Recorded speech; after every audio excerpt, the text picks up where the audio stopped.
เขาจะมาซื้อหุ้นการค้าในงบของ200,000 กีบ200,000 กีบนี้มันจะได้อยู่ที่100หุ้นเนาะในราคาเมน 1,600 กับ10กีบเนาะตัวนี้เนาะเมื่อกวดเห็นว่าถูกต้องแล้วเนาะกดเซ็นออเดอร์ได้เลย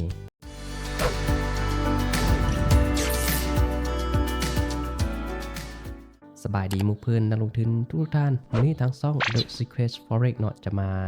แนะนำวิธีการซื้อขายหุ้นซึ่งจะมีวิธีและขั้นตอนใดนั้นเอาไปติดตามและเฮ็ดไปพร้อมกันเลยก่อนจับส้มคลิปวิดีโอฝากท่านกดไลค์กดติดตามเพียงตอนนี้ท่านก็คือหนึ่งในผู้สนับสนุนทางช่องของแอดมินเองก็ขอบอกขอบใจกับทุกท่านหลายๆที่สนับสนุนตลอดเลยมาเพื่อเป็นการขอบใจทุกท่านที่สนับสนุนทางช่องเนาะท่านสามารถทักมาหาดังที่เบอร์ที่ขึ้นในหน้าจอปัจจุบันนี้ได้เพื่อสอบถามปัญหาต่างๆหรือปัญหาที่ท่านพบเจอแอดมินยินดีช่วยเหลืออย่างเต็มที่เนาะตรงนี้เนาะสำหรับคลิปวิดีโอนี้เนาะตามหน้าปกเลยก็คือถ้ามีเงิน 200,000 กีบเราสามารถซื้อหุ้นการค้าได้บ่แอดมินขอตอบบอนนี้เลยว่าได้แน่นอนเนาะเพราะว่าหุ้นการค้านั้นตอนนี้เพิ่นได้แตกหุ้นเป็นอัตรา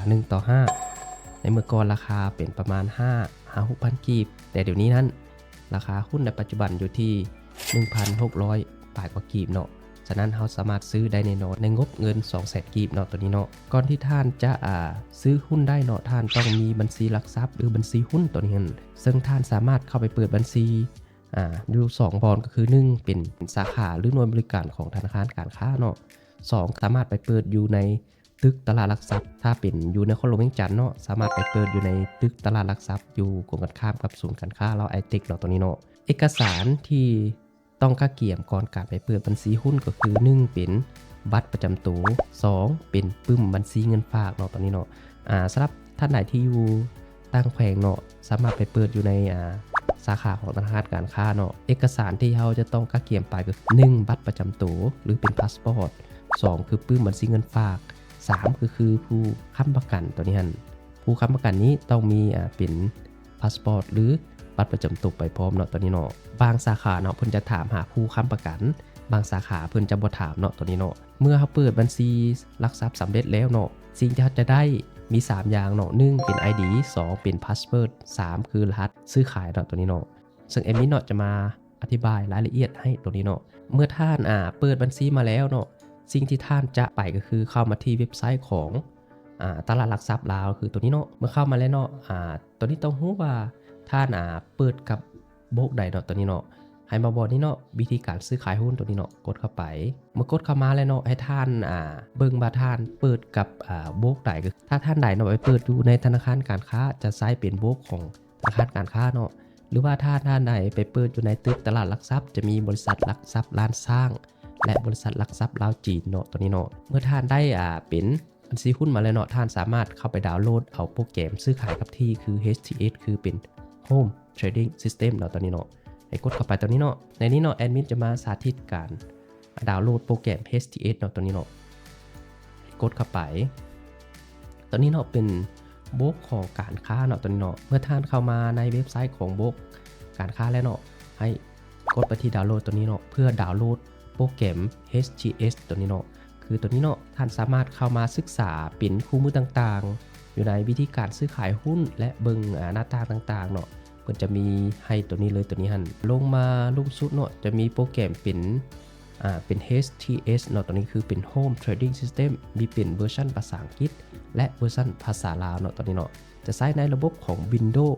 Mac OS คือจะใช้บ่ได้เนาะตัวนี้เนาะท่านก็สามารถดาวน์โหลดโปรแกรมตัวนี้ไว้ในคอมพิวเตอร์และสามารถติดตั้งได้เลยตัวนี้เนาะสมมติว่าท่านใช้เป็นบริษัทหลักทรัพย์ลาวจีนเนาะก็สามารถกดเข้ามาในเว็บไซต์เนาะจะมีหน้าต่างปรากฏขึ้นมาเนาะตัวนี้เนาะมีหน้าต่างแล้วปิดหน้าต่างนี้ไปเนาะตัวนี้เนาะเมื่อเข้ามาในเว็บไซต์แล้วเนาะตัวนี้ท่านไปที่กดมาที่ดาวน์โหลดและลงไปที่ดาวน์โหลดโปรแกรมตัวนี้เนาะมันจะขึ้นมาตัวนี้เนาะบริษัทหลักทรัพย์ลาวจีนเนาะจะมีแต่เป็นเวอร์ชันของภาษาอังกฤษเด้อตัวนี้บ่มีเวอร์ชันภาษาลาวเนาะตัวนี้เนาะตัวนี้เนาะเป็นแอปติดตามราคาหุ้นตัวลุ่มเนาะตัวเทิงเป็นระบบซื้อขายออนไลน์เนาะคือ HTS ท่านสามารถกดเข้าไปและดาวน์โหลดเซฟไว้ในคอมพิวเตอร์ได้เลย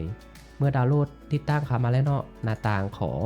โปรแกรมจะเป็นประมาณนี้เนาะสำหรับโบรกเกอร์บริษัทหลักทรัพย์ลาวจีนเนาะตัวนี้เนาะในนี้เนาะให้ท่านเติมเป็น ID ที่ท่านได้จากโบรกมา2คือเป็นพาสเวิร์ดเนาะตัวนี้เนาะเมื่อมาหน้าต่างนี้แล้วเนาะให้เติมตัวเลขที่หน้าต่างการซื้อขายเข้าไปก็คือเติมเข้าไป7 101เนาะตัวนี้เนาะเมื่อเติมเข้าไปแล้วเนาะหน้าต่างการซื้อขายเนาะจะปรากฏขึ้นมาเนาะตัวนี้เนาะตัวนี้ให้แยกกันระหว่างตัวนี้เนาะเป็น password ตัวนี้เนาะคือรหัสตัวนี้เป็นรหัสซื้อขายและรหัสเข้าตัวระบบเข้าโปรแกรม HTS เป็นตัวหนึ่งมันแยกคือมันจะแยกกันเนาะตรงนี้เนาะระบบHTS นี้จะมีรหัสอยู่2ตัวเนาะ1เป็นรหัสล็อกอินเข้ามาโปรแกรม2คือเป็นรหัสซื้อขายเนาะคือตัวนี้เนาะเมื่อมาฮอดหน้าต่างนี้เนาะให้ท่านแยกรหัสเป็นรหัส password ตัวนี้กับรหัสเข้าเนาะมันคนละรหัสกันเพราะว่าอะไรบางท่านนี้เซตมาหาข้าพเจ้าว่ามันคือเข้าบ่ได้มันคือซื้อขายบ่ได้เพราะว่าเขาจะหลงกันระหว่างรหัสตัวซื้อขายหุ้นกับรหัสเข้าโปรแกรมให้แยกกันมันคนละรหัสเนาะตัวนี้เนาะตัวนี้ให้ใส่รหัสเป็นซื้อขายเนาะกดเข้าไปเมื่อใส่รหัสมาแล้วเนาะจะเห็นจำนวนหุ้นที่เขาถือไว้เนาะตัวนี้เนาะให้มาตัวนี้เนาะ order label amount ตัวนี้คือเป็นจำนวนเงินที่เขาพาเข้าไปเนาะตัวนี้เนาะถ้าท่านสนใจหุ้นตัวใดเนาะท่านสามารถกดเข้าไปนี่เนาะบอลแบนขยายตัวนี้เนาะในนี้มีหลายๆหุ้นให้ท่านได้เลือกซื้อเนาะตัวนี้เนาะในนี้แอดมินเมนซื้อหุ้นการค้าเนาะกดเข้าไปได้เลยเบื้องเป็นซ้ายมือเป็นเบื้องเสนอขายเบื้องขวามือเป็นเบื้องเสนอซื้อเนาะตัวนี้เนาะในนี้แม่นราคาเสนอขายต่ำสุดก็คือ 1,610 กีบและราคาเสนอซื้อสูงสุดก็คือ 1,600 กีบเนาะตัวนี้เนาะทีนี้เราต้องเติมเงินเข้าไปก่อนเนาะตัวนี้เนาะสำหรับวิธีการเติมเงินนั้นแอดมินจะมาแนะนำอีกทีนึงเนาะตัวนี้เนาะเอาไปเติมเงินเข้าก่อนเนาะตัวนี้เนาะสำหรับคลิปวิดีโอการฝากเงินนั้นแอดมินจะเฮ็ดเป็น EP ต่อไปเนาะถ้าใส่ EP เดียวมันจะเป็นวิดีโอยาวเกินไปเนาะและพบกันใน EP ที่2คือการฝากเงินและการเข้าซื้อขายหุ้นเนาะตัวนี้เนาะ